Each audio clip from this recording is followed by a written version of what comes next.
theory that the First World War and the Second World War were in reality just one war with a long, what do you call it, when there hasn't been a true peace. It's just a cessation of hostilities. Yes, exactly.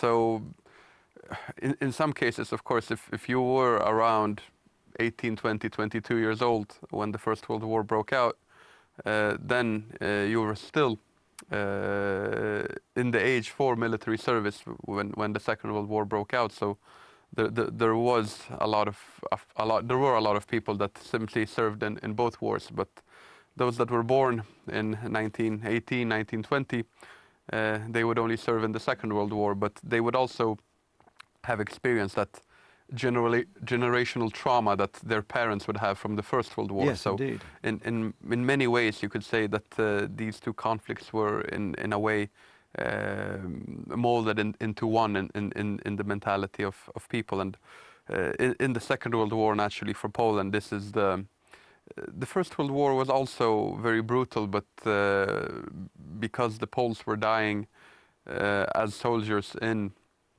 the armies of three different occupying forces, so to say, it is a little bit less remembered than the Second World War, which is naturally the great event in Polish 20th century history, naturally also involving the Holocaust, in which the Polish state lost more than 3 million of its inhabitants and citizens in the most brutal case of mass murder and genocide that humanity might have ever seen.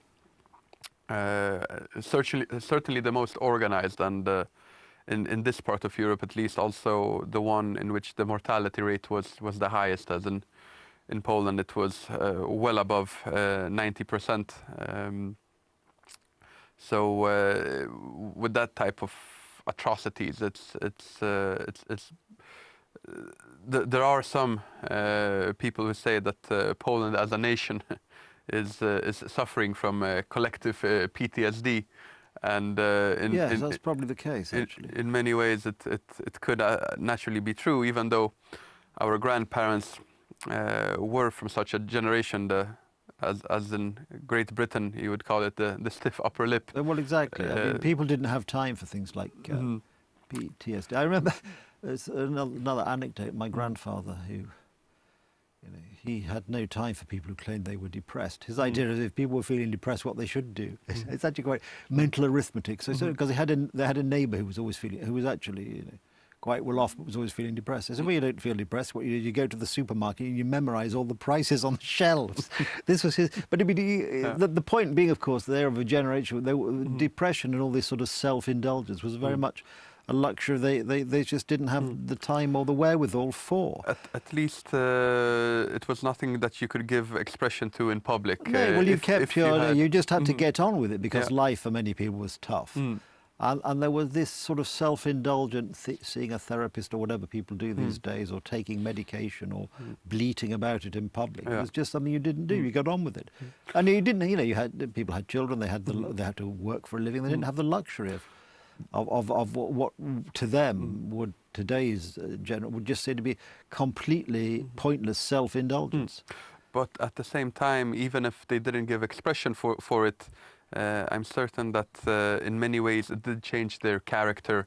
In undoubtedly, ways that yes. So this collective PTSD is something that I do believe it is probably with us, and even young people today who are in their early 20s or 30s in Poland, they are very much aware of what their grandparents yes, I think certainly in Poland in particular, the Second World War was very cruel, and you do, walking around Warsaw, you see memories of the cruelty almost on every street corner. Oh yes. So it's very much a living history is very much a living feature here in Poland in general, but obviously particularly in Warsaw and the other big cities.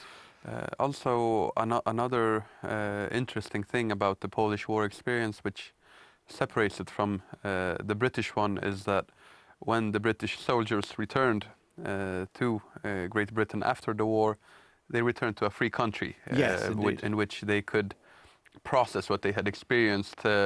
Adam, sorry, as usual, the clock. I'll have to ask you to pause there, but we'll pick it up next time. There we are. I've interrupted Adam almost in mid-sentence, but fear not.